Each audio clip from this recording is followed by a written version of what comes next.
Hello, and welcome to America's Veterans. My name is Len Sorotsky, and I will be your host. During World War II, submarines accounted for only 1.6% of our Navy's wartime complement. Yet, they accounted for 55% of all Japanese tonnage sunk during the war. Submarine action was much less active in the Atlantic and had all but ceased by 1943. Altogether, the U.S. Navy lost 52 submarines, and some 4,023 men of the submarine service went down with those boats. They simply never came home. Their final resting place and the circumstances surrounding their deaths is mostly unknown. They remain on eternal patrol. Soon after World War II ended, we entered the Cold War with the Soviet Union, a recent ally. The Silent Service helped protect America more than most Americans were ever aware. Our guest today is one of those men who helped protect us for 21 years. He is Electronic Technician Chief Dan Craw, and he will tell us more about the 5 different boats that he served on. Dan, welcome to our show. Thanks a lot for being here. Sure, my pleasure. Dan has approximately 3 million photos that he took during those 21 years of service, and he has been gracious enough to give us some pictures that will help guide us through today's program. And first, like we do with all guests, Dan, could you tell us just a little bit about your family and then about your earliest years growing up and where you grew up and that sort of thing? So tell us about your family. Well, I was born in Salt Lake City, Utah. My mother's father's parents were immigrants from northern Italy, north of Torino. They came over in 1896.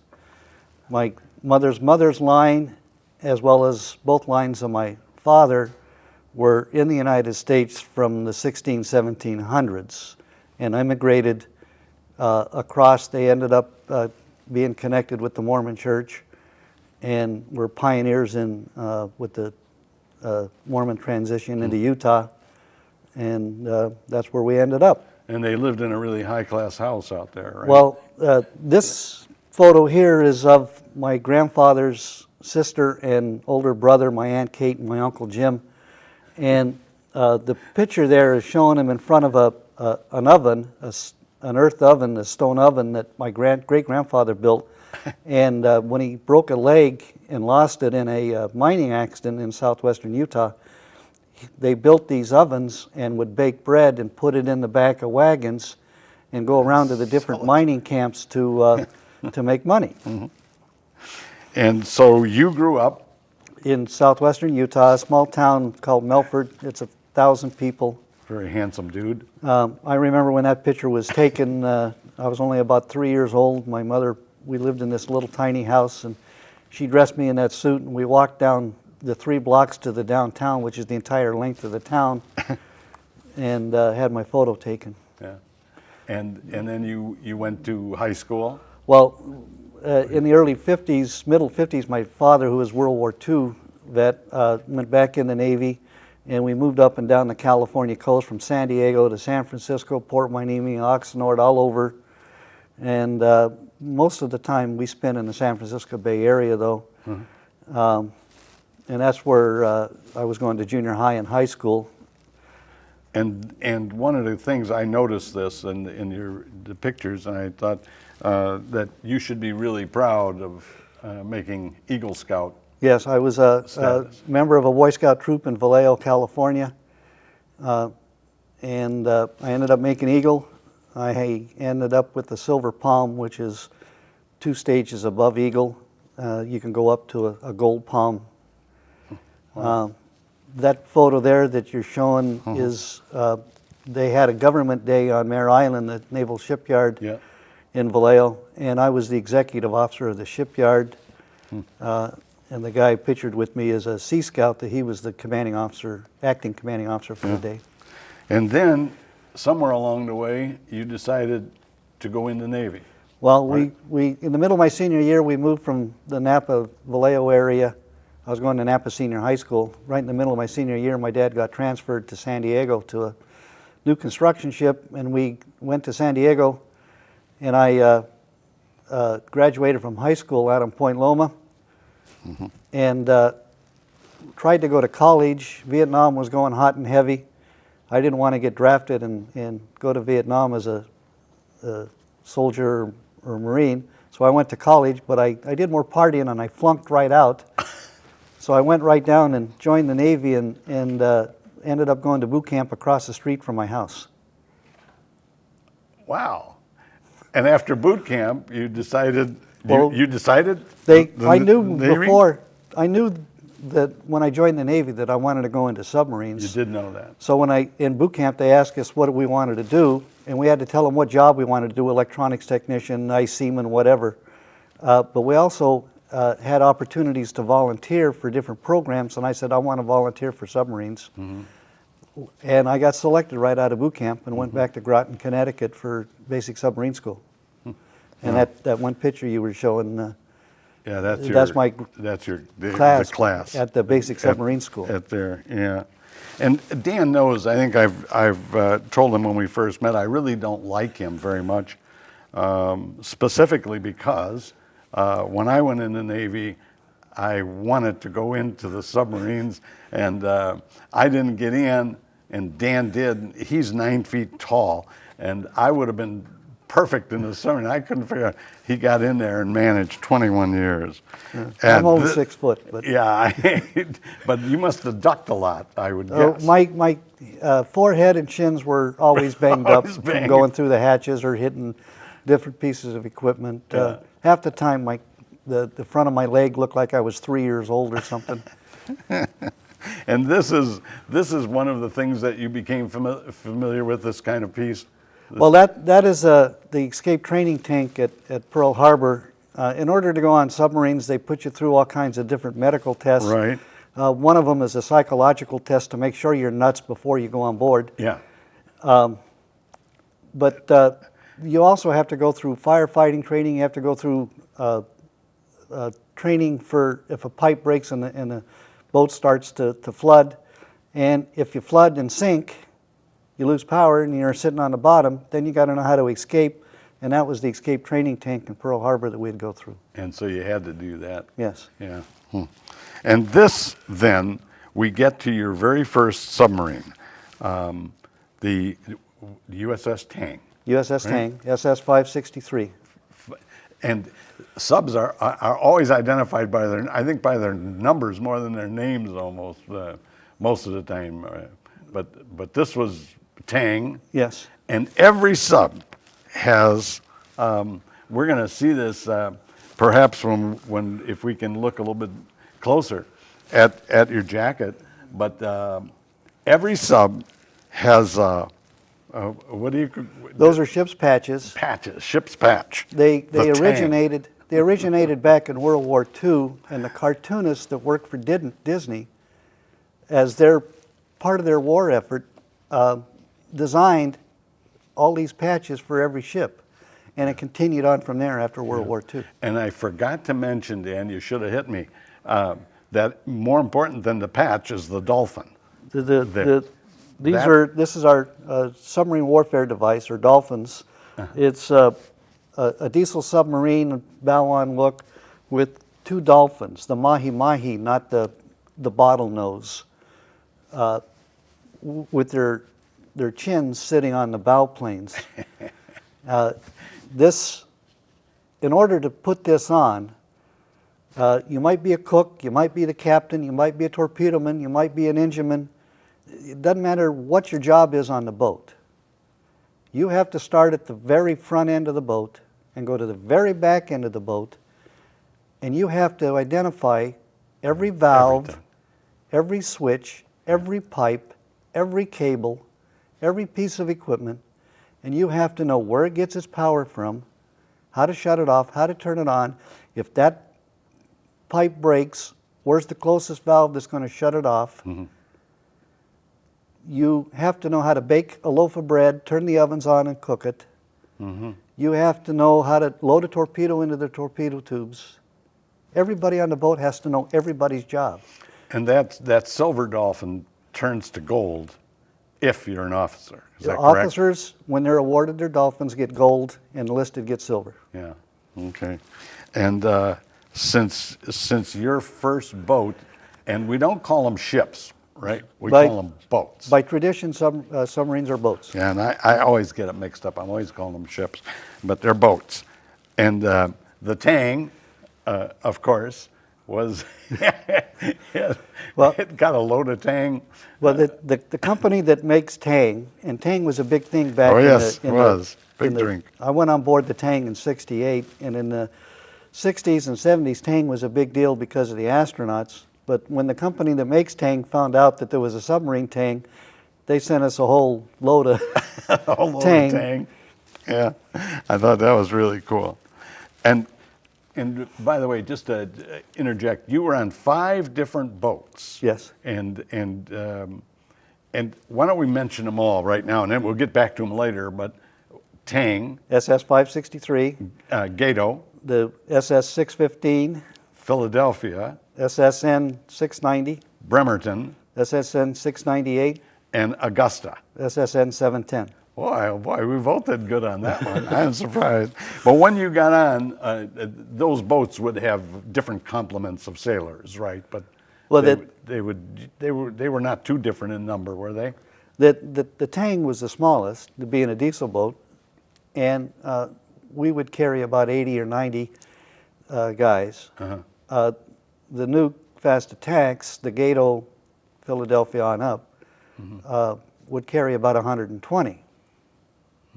And of those 120 on the nukes, there was about 11 to 12 officers.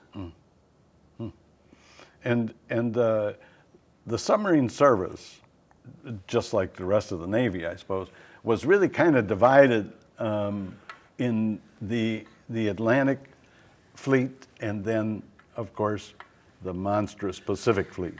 Yes. And you were in both. Yes. From time to time. Right. There's an admiral in Norfolk, Submarine Force Atlantic, who's also overall submarine force admiral, and he's in Norfolk and covers all of the North Atlantic, or the Atlantic side, the Mediterranean and all that.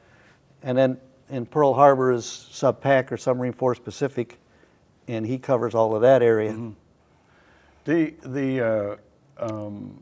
During the Cold War, as our boats were getting better and better, our missiles were getting better and better, and one attack boat could carry enough nuclear heads that had more power than all bombs dropped in World War II. Well, there's 2 types of subs. There's a fast attack, right, and that's part of what you were talking about. But the ones that carry the missile that have all the intercontinental missiles that has all the power you're talking about, those are the boomers. Yeah. And back in the 60s, up into the 70s, it was the Polaris Poseidon boats, and they would carry 16 missiles.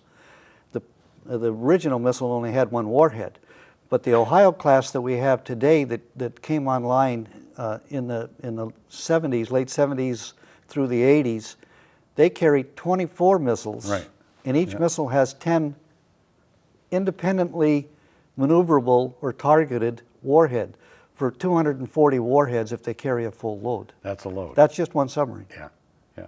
And during the one thing I want to point out to the audience is that during the Cold War, we didn't know exactly what the Russians had. And of course, they didn't know exactly what we had. But it was of our great interest to find out what they had. Well, in the very beginning, in 46, 47, 48, we could see that Russia was going to be our competition. And we had no idea what they were doing, how they were going to do it, why, and we had to gather intelligence on it. And that gathering of intelligence is, it's one of the most fascinating stories. And again, this was a thing that was pretty much unknown to American citizens. But I would like to recommend to our audience that if you're interested in the submarine service, Dan pointed me to this book, and I recently read it with help from my wife with the big words, but Blind Man's Bluff. And that expression, blind man's bluff, had to do with the, can you tell us a little bit about the tracking and the... Well, when you're submerged on a submarine, you can't see anything. It's not like the Jules Verne Nautilus where you have windows, or when you go to Disney World or some of these Right. sightseeing boards. Actually, you do have two windows, but they're about this big, and very few people get to look at them. They're the head windows for the periscopes, and you only use them when you're on the surface or up close to the surface and they're sticking out of the water. Yeah. The rest of the time, you're totally blind. You can't see anything, so you have to rely on sound. That's the only thing that you have to keep you going. Yeah, and one of the things that if you were chasing a Russian sub or following a Russian sub, noise is critical, right? I mean, Well, not only for them, Yeah. so you can track them. You mentioned the book, yeah, and I want to say this right off. I cannot confirm or deny any of this. oh no, no one They- can. I know. It's just the nature of the beast. Yeah, no, we But- understand that. But noise produced by them is how if you were following them, that's how you do it. Yeah, But if you're producing noise, you're caught. You could be caught, and so that was really important. And there was one story in the book about one of our boats that followed a Russian boat for weeks and was not caught. that's right. And, Yes. that's what they would try to do. Yeah. And in the Pacific, we were talking that when you look at a map of the world, it usually shows the United States in the middle, and then off to the right is Europe, and off to the left is Asia.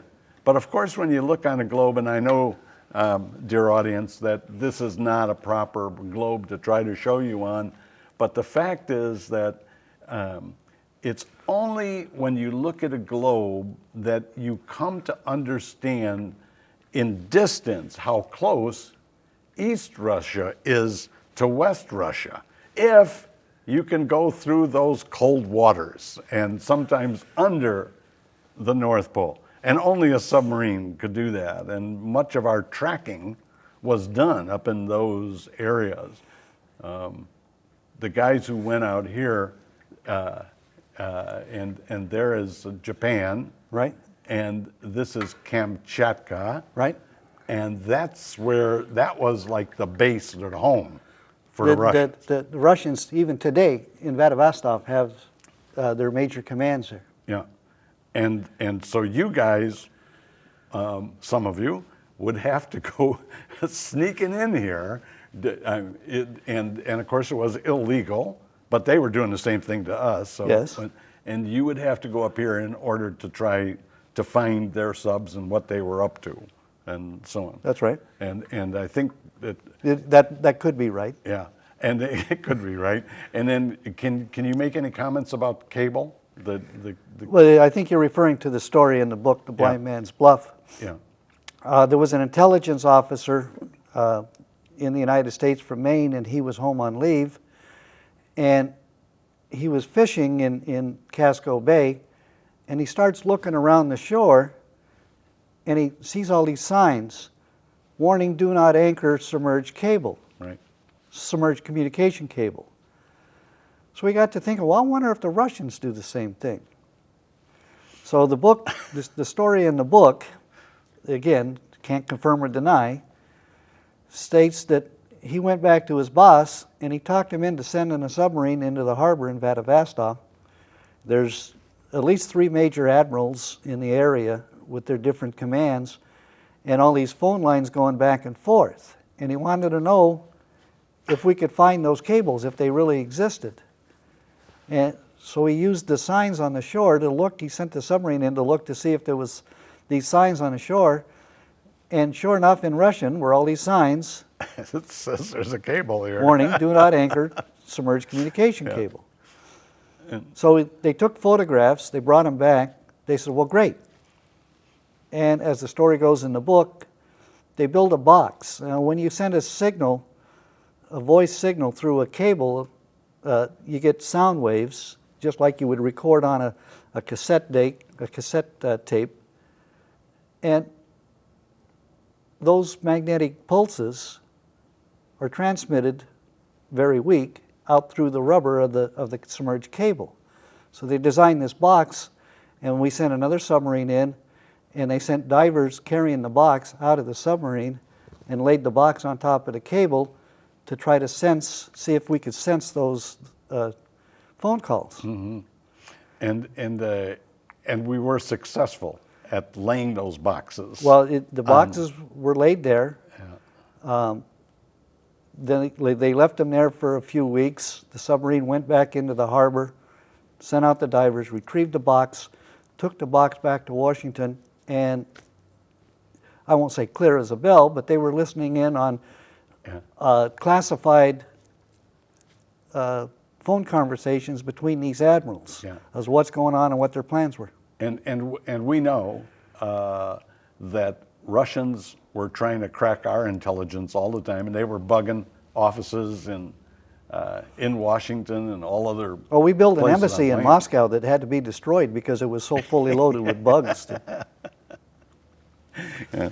Well, when you got on a sub and you looked around, and you would see an area that looked like this, and what can you describe? Those are the four torpedo tubes, the four torpedo tubes on the tang, and that's just all the valves and the air lines and water lines. These are the inner doors. It's a big cylinder with an inner door that come into the people tank, as we call it, and it goes out through the pressure hull, and then you got an outer door that seals off so that when you open the inner door, the water doesn't come through, and then you put your torpedo in and get ready to fire it. This might not be the exact picture, but it was not uncommon for guys to sleep with the torpedoes, right? Well, on the tang, on the diesel boats, we had berthing in the forward torpedo room, and on the tang class in the stern room, the after torpedo room. On most diesel boats, the berthing was in the after battery. We had two batteries, one forward, one aft. But the after battery is our crew's mess. So it was divided into tables where you're eating and then a bunk room. So you could just pat a torpedo before you'd say goodnight? Well, yeah. You're laying right there with the torpedoes. And that was, your back was to the torpedo tubes in that picture where it showed the guys and their racks. And that green thing on the side is a Mark 37 torpedo. Yeah. And this is your operations? That's up in the control room on a nuke fast attack. And the two guys sitting there, here and here, are the plainsmen. And there's a bow plainsman or a fairwater plainsman, depending on the type of boat you're on, and a stern plainsman. And the bow plainsman would keep the depth of the boat, and the stern plainsman would keep the angle of the boat. And you tell us about these? Well, those are the two periscopes that we would carry. Yeah. This is a Type 2 periscope, and we would use that for attack. And this is a Type 18 periscope, and this has tons and tons and tons of electronics in it, as well as built-in cameras. Up at the top are antennas, and we would use that for our navigating and initial approach. And all the electronics we could use to pick up communications and radars so we knew what was going on. This one must have been a little more swank place to sleep. Still not a lot of room, I don't think. That's the berthing area on a fast attack, on a nuke fast attack, and that's a totally separate room. And there's a lot more room. You had curtains for privacy. You had a little bedpan here where you would you could fold your clothes and put it, and you had a lid to lift up. It was like living in a hotel. Yeah, compared to the diesel boats. And on submarines as compared to other Navy ships, one of the things that, as I recall, you told me that eating was not a bad deal, right? Well, because of Explain the that. the living conditions that submarines have, the Navy wants to try to compensate the crew in some way. For every dollar that a surface ship gets to buy food for their crew, a submarine gets $1.50. So because of that extra 50 cents, instead of going out and buying bologna, we buy tenderloin steak. Yeah. And then occasionally, this was one of the more important areas on the submarine. And it's found in most homes today, and it doesn't look too dissimilar. But tell us how this thing operated. What did you have Well, we had to get rid of our waste, Yeah. and this was our head. Yeah. And you'd go in and do your thing, but on a diesel submarine, this had to flow down into a tank, and we call it a hard tank because it was subject to sea pressure, because we had to eventually blow all that stuff out to sea. Yeah. But in order to operate this, you would turn this green valve on, which seawater would come in under sea pressure. So, as I told It's a you, for blast. every 100 feet you go down, sea pressure increases 44.4 pounds. Yeah. So if you're at 300 feet, you have about 135 pounds of sea pressure. You don't crack that valve open and you have water at 135 pounds come flying into the toilet there, and then you take that black lever And and dump everything down into the tank. If you wasn't careful, you could blow that stuff right back up into your face. Yeah. And you know, one thing that it just dawned on me, you've referred to diesel several times. You've called them diesel subs. And a diesel sub just means that diesel fuel was the power. Well, we had, on the tank class, we had 3 diesel engines. On the older diesel boats, they had 4. It was actually a diesel engine that came off a locomotive, a train. And the diesel would run, and at the back end of the diesel was a large generator to produce DC power. And we would throw all that power down into a battery, or if we were on the diesels, then we could send it to the main motors and use it throughout the boat. But your later boats were nuclear. Yes. And so diesel typically became nuclear. Well, we still carried 1 diesel, because if there was a problem with the reactor, we had a battery that would automatically go over to. But then we had one diesel with a large generator to give us some power, so that we could at least run that to get back into port. Yeah. I think some of our viewers might remember something about the tragedy of the Thresher. That was 1963. Yeah. And so the older members of our audience might remember the Thresher. Yeah, can you tell us what you know? Well, the Thresher was the lead boat for a class of submarines we started building in the late 50s. And it had gone into a shipyard in New Hampshire and for some upgrades. And at the end of that period, they took the civilian test engineers as well as the crew out to sea to go through what we call sea trials, make sure everything is going to work properly after coming out of the shipyard. And while they were out there floating around, they lost control of the boat. It went below what we consider crush depth. As you keep going down, the sea pressure increases, and it's like taking an egg and you keep putting pressure on it and pressure on it, and pretty soon that hull is just going to collapse. Yeah. And we lost the whole crew plus all the civilian test engineers that were brand on board. New ship. Well, it had been in commission 3 or 4 years, but had gone back in for some upgrades. Okay. And then I noticed that even though you were stuck inside those boats for a long time, every once in a while you did get out and get a little air. Yep. And I'm not sure if this was the Gato. No, that's the Tang. That's the Tang. Okay. Right. And then your second boat was the Gato. Right. Right. And now then, that's a Thresher class boat. okay, so it's the same. Right. Same. It was built the same as Thresher initially. When the Thresher went down, they changed the name of the class from Thresher class to permit class for psychological reasons. They didn't want people to call it Thresher. to start thinking about that. Yeah, yeah. And then they cut all of the permit class boats in half and stuck in some new systems and called them sub-safe. And what that did was it gave us, one of the things it gave us was 2 chicken switches. And we had a special air bank set completely aside only for this purpose, and it contained a lot of air under 4,500 pounds pressure. And if something happened and we started to sink, then the chief of the watch, under orders from the officer of the deck, we could chicken out, and he would hit those switches, and it would instantaneously dump all that air into the main ballast tanks. On the Gato, we would blow out about 200 or 300 tons. On a 688 class, my later boats, we would blow out 900 tons of water instantaneously, making us light. And if you see these pictures, we would shoot completely out of the water. Yeah, yeah. And you're going up. The other thing that I remember in the reading was that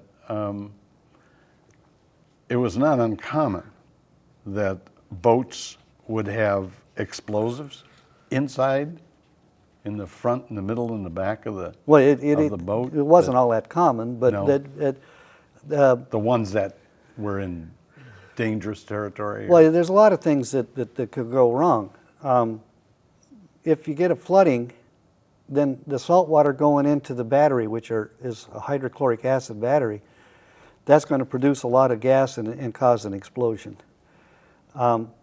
There's safety devices in the torpedoes to try to prevent things from happening.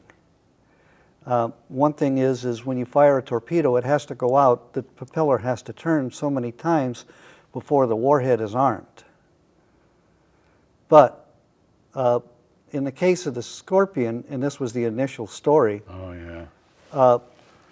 they were testing the torpedo in the room to make sure that everything was working on it. And they had some test equipment hooked up to it.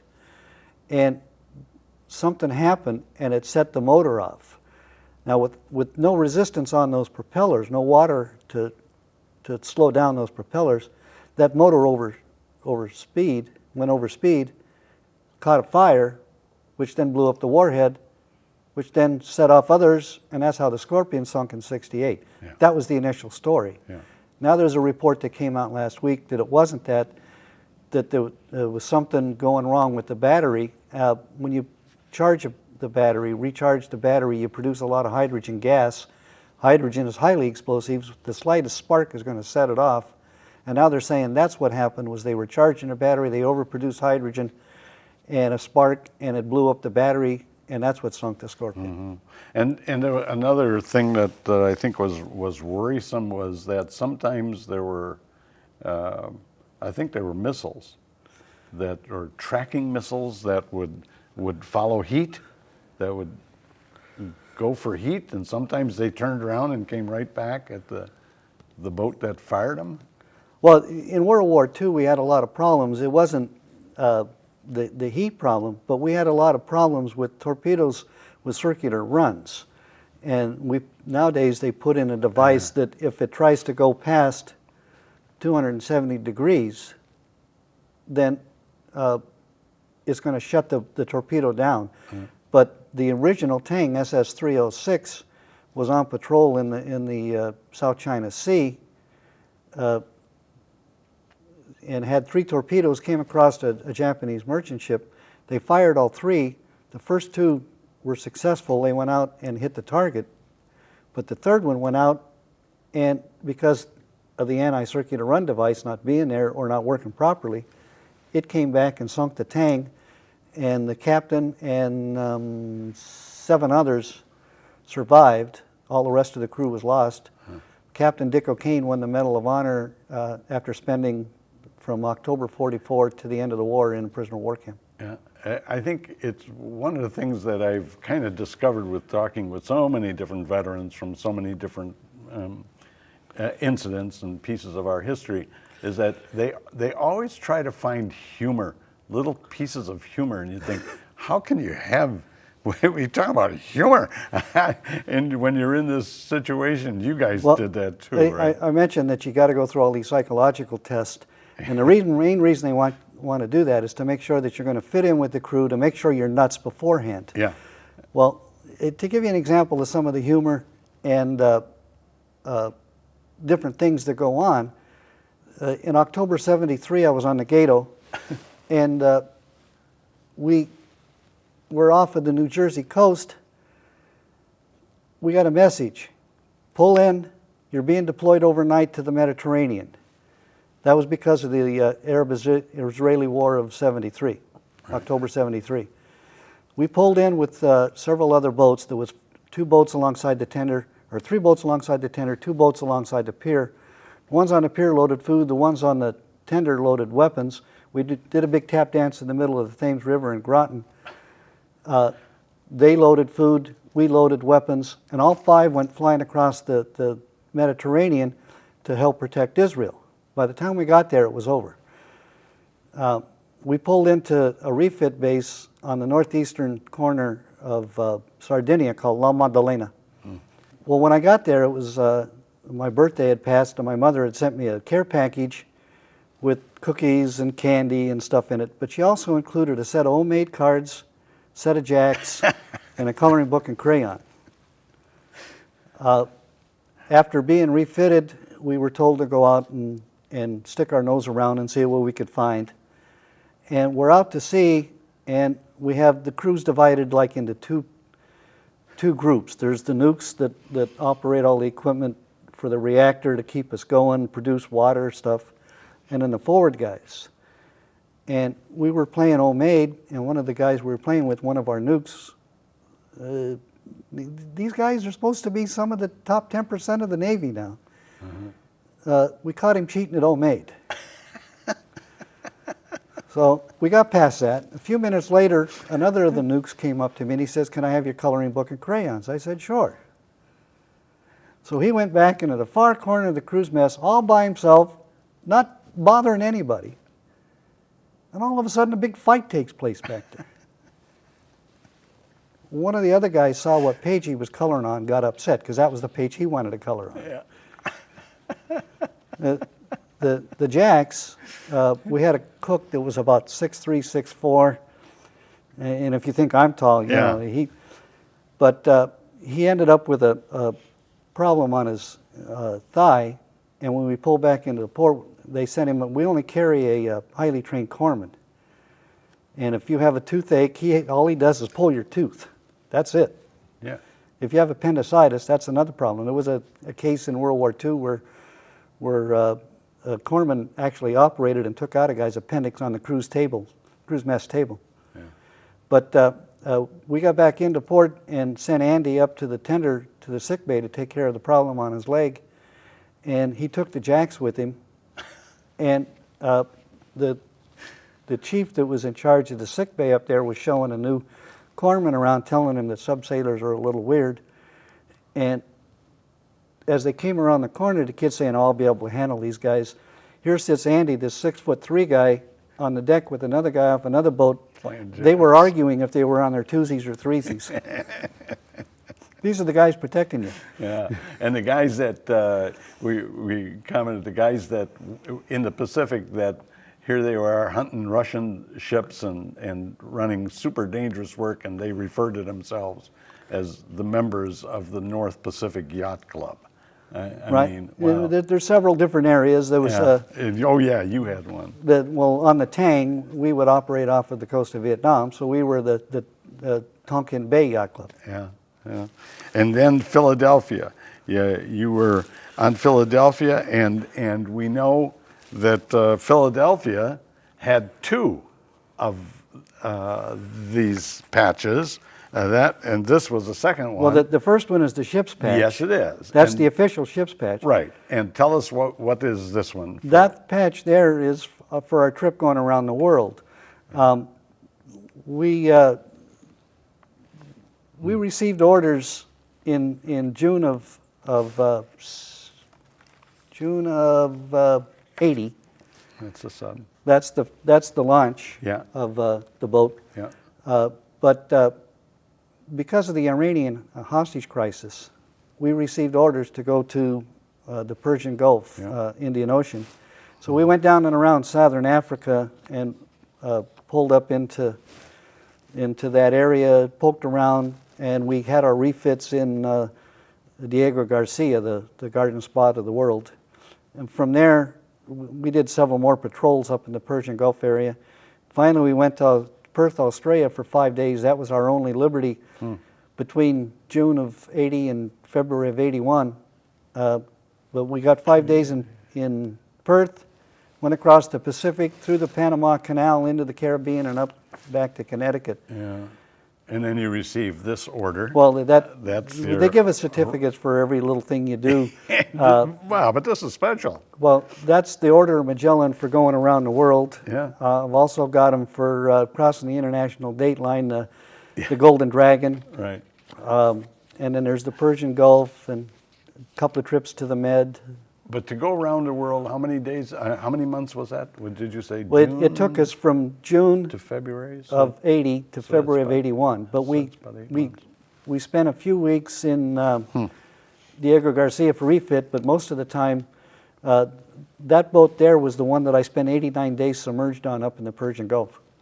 89 days underwater. Yes. If you went That's to sea a January 1st, you'd long come time. back up and see the sunbirds, whatever, around the 31st of March. I think, there's so many things that we could talk about, but that, again, I think our viewers are really so unaware, I was unaware, of during the Cuban Missile Crisis, the part that submarines played there. Well, they're in anything and everything that happens. It's just amazing. When Nixon told the Russians, "Get your subs out of here, or they're history," and there were 3 subs, and they left. And then Bremerton, that's your 4th boat. Yes. Right. And once again, I commissioned the Bremerton, and I launched and commissioned the Augusta. Yeah, and these we put in just to show that one of the entertainments that every once in a while that you'll Get a have a break in chance. operations, and, Yeah. and we'll surface and carry a barbecue topside, and we'll swim. yes, We'll have swim call. We can dive off of the sides of the planes or whatever, and and there was a ladder on the side of the boat, so that if you Well, that dove would- in, so you you could- could help get they you could could back on crawl again. back up. Yeah, we did that. The Bremerton surfaced off of Georgia to watch the first shuttle go up Oh, in yeah. '81. Yeah. And we had a swim call, but it didn't go up that day. So after our swim call and waiting for the shuttle to go up, we submerged, and then we pulled into Port Canaveral to load some special equipment, and ended up seeing the shuttle go up the next day. Yeah, and that's I had this one out of order, but that's the shuttle. That's the very And first shuttle going up. The first one, and you guys were right Right there. there. Right at- that's cool. The Air Force sent a representative over and told us that if we wanted to watch it, to be on the pier at 3 o'clock in the morning, they put us on a bus and took us over to a grassy area just to the right of the VIP stands. And sometimes, and you made mention to the Mediterranean, there were some stories about the Mediterranean at various times was so crowded with ships and boats that you'd bump into each other. Oh, we would have different instances where the Russians would run into us on purpose. Yeah. When the Russians knew that we were trying to track them, they were trying to track us, but our boats were much quieter. Yeah. And they would get so paranoid about, am I being followed? Because they couldn't hear us. Yeah. That at different times they would just all of a sudden speed up, go flank speed forward, do a 180-degree turn, and come flying back down the same track. And if you were behind them, they'd just run into you. Yeah. And there were several boats that they actually collided and took each other's sails off. Sure. Yeah. And some of those movements of the Russians Well, were that's a Crazy Ivan. It's Crazy called. Ivan. Yes. They were. I mean, it would seem like they were willing to commit suicide just to prove that there was nobody Well, following. it was a game of chicken, just like Yeah. the guys would do with their motorcycles or their cars on the Yeah. drag strip or whatever. Yeah. Or maybe it was Blindman's Bluff. That's what Blindman's Bluff was all about. That's Yeah. Then your last boat, and once again you're on. well, that's the launch crew for the Augusta. Yeah. I'm down in the corner down there. Yeah. But that's in a dry dock, and that's just before the launching when the lady takes the champagne, the ship sponsor takes the champagne. The Augusta was the last slider to come out of Electric Boat EB in Groton. And By sliding, her, that's where right? you go flying down out of the waves and out into the water. Nowadays, they have to lower them down like an elevator because they're so heavy. The construction is so much further along because of the techniques they use today that they can't let them slide out. And this is Oh, that's in a dry dock. That's the crew standing under the boat, the Augusta, the Augusta. Yeah. when we were in dry dock. Yeah. But yeah, that's really something. And then I noticed this. Like, this could be. I don't think it is, but it could be the result of one of those chicken games. Well, it's not. That's a result of the crew not knowing what they're doing or doing what they're supposed to be doing. Oh. That's a picture of the San Francisco, and the San Francisco was home ported in Guam. Yay, Guam. And was given orders to go down to Australia. And the quartermasters, the enlisted guys that help the navigator and the captain figure out what track they need to go on, used some faulty old charts that didn't show a mountain. And you're traveling at 30 plus knots underwater, and because they used faulty charts, they ran into an underground mountain and took off the whole front end of the boat. Yeah, that's another thing we don't realize. I think that the bottom of the ocean is has some pretty high mountains that Oh yes. You have to know about. If mountains are measured from sea level, Yeah. but if you measured them from the bottom of the ocean floor, the tallest mountains in the world would actually be underwater. Yeah, that's right. Yeah. And of course, spending so much time on Guam, I'm aware that the deepest part The Marianas Trench. is right there at the trench, right off Guam. Yeah. One of the other things that you did, now this, you're going to have to explain this to me, but here's Dan, the pizza chef. Pizza was a big deal. Well, right? it was a getaway, something to take your mind off of being at sea for 60, 70, 80 days at a time. Yeah. When all you're seeing is the inside of the walls. Yeah. And once a week or once a month, we would have special nights, a poker night, and then we'd serve pizza and all that. And I was an electronics technician, so I was up with what's called electronic support measures or electronic surveillance measures. And I was also a SINSTech, a ship's inertial navigation system, to help independently verify our position. And that's all the equipment I was working on. But I would have time off, so what would I do? I'd go down and I'd help the cooks make pizza or cook steaks or whatever, just to have something to fun. do. Yeah. Give them a break. Yeah. How about letters from home? Oh, the only time you can get letters is when you could come into port. Mm-hmm. The new guys, again, going back to the jokes we would play on each other, we would tell them,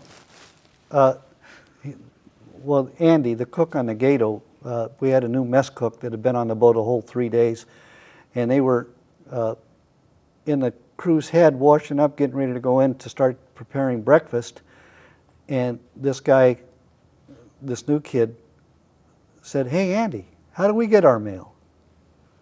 And the old light went off above Andy's head, ding. So he said, "We get it from the mail buoy." Out in the middle of the Atlantic, there's a buoy, and they'll attach a mailbag to it. And this guy, we nicknamed him Heavy for another reason.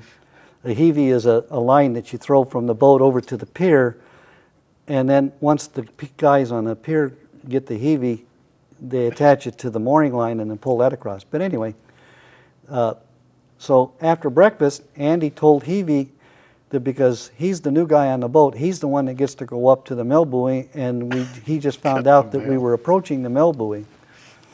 So we dressed him up in a complete set of foul weather gear, the New England type slippers, slickers with the bib overalls and the hood and all that. And we gave him a boat hook, a grappling hook, all this stuff that he was going to need to grab the mail. Yeah. And he sat in the back of the crew's mess from breakfast to lunch, all dressed up, waiting to go up and retrieve the mail. And the guys would come by and look at him and giggle and laugh or ask him something and move on, and he would go, "Oh boy, I'm going to get the mail." He served lunch. Andy told him we didn't find it yet, just serve lunch. So he served lunch, dressed up again until dinner, and then got undressed, and then halfway through dinner, the captain found out and sent a messenger to Andy. He says, "I want to see you." Well, Andy thought he was in trouble, big time trouble. So he goes into the wardroom where the captain's eating his dinner. He says, "Yes, sir." And the captain says, "I heard about Heavy and the mail buoy." He says, "Yes." He says, "Think you can get him to do it again tomorrow?" So, sure. So the next day, we dressed him up again, only this time here we set fire control tracking party, which is like going to battle stations, but it's just the guys in the control room doing the tracking. And we were tracking the mail buoy, and the sonar was calling in ranges and bearings to the mail buoy and all this. And the executive officer walked up to Heavy and said, "If you drop that mail and get it wet, you're not going to get any liberty, any time off in the med." So he got all nervous about that.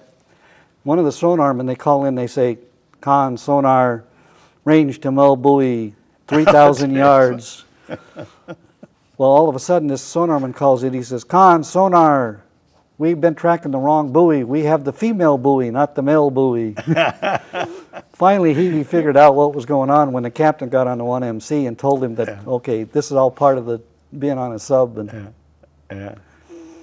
So, well, actually I went through all of the pictures that you brought, and this is the last showing the chief. You did a fabulous job. I can't, we could talk for a long, long time about if we went into detail and said, okay, now what do you remember about this one, go through your 5 boats and all of the places that you were in, and then submarine service in general, which just fascinates the heck out of me when I think of all of the things during that period of years during the Cold War. In the Cold War actually didn't end until we're told that when Russia and the United States issued a statement. Well, when Berlin collapsed in '89. After that. But we went in together over Kuwait, and that was kind of like the end of the Cold War. But in between, when we think about Cuba, we think about the Korean War, the Vietnam War, and so on. And all that time, when submariners are all around the world, and the people don't today, know. Right now. Even today. Yeah, that's right. Now, since we are getting near the end of our time, is there any question or anything that I should have asked you that I did not, that you can think of? Like you said, there's so much that goes on a sub, and nobody knows about it because we're out there, they're hiding around in that. Yes. And the boats are so different. The diesel boats, and how the crew reacts with each other as compared to the nuclear boats. The nuclear boats are like big floating hotels compared to the diesel boats, sure. And more so today. They're like, it's just like Star Wars. The submarines we have today are like Star Wars. That's true. There's no screw on a submarine today to push it through the water. Huh. It's a water jet, like on your the jet skis. Right. Yeah. You know, for people to get an idea of what it was like to be on a diesel boat, the movie Down Periscope with Kelsey Grammer, where they actually make the XO walk the plank. The guys dressing up as pirates. That's a diesel boat. Yeah. And that's how the crew interacted with each other. And today, I haven't seen some of these guys for 40 years, and it's like when you see them today, it's your long-lost brother. Yeah. On the nukes, it's almost like that. It's a little different. And to get an idea of what it's like to be on a nuke, the operating tempo, the orders, the procedures, you know, a great movie to watch is Hunt for Red October. Oh, yeah, that's a classic. You know, the movie Gray Lady Down, Crimson Tide, I can't watch those. They're too phony to me. You don't get the feeling. Do you have any regrets about your service? None. None. But, you know, I mean, there was a lot of times when we would go to battle stations every hour, every other hour for several days. And you wouldn't get any sleep for 72 hours. Yeah. And then you got to get up and you got to go hold field day, which is clean the boat, dust the boat, wipe everything down. Got to be. And you're going on, and you're so tired, you're getting dizzy, and you don't know your name. You know, those weren't fun times. Yeah. But fooling around with Heavey with the mail buoy or the pizza night, going out and enjoying Tokyo or Rome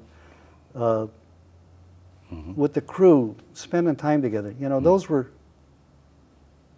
doing the job, going on patrol and doing something, even though some people talked about it, some people don't. Like I said, I can't confirm or deny any of those. Yeah, it's always been the silent service or the secret service. But it's really going out and doing that, and knowing that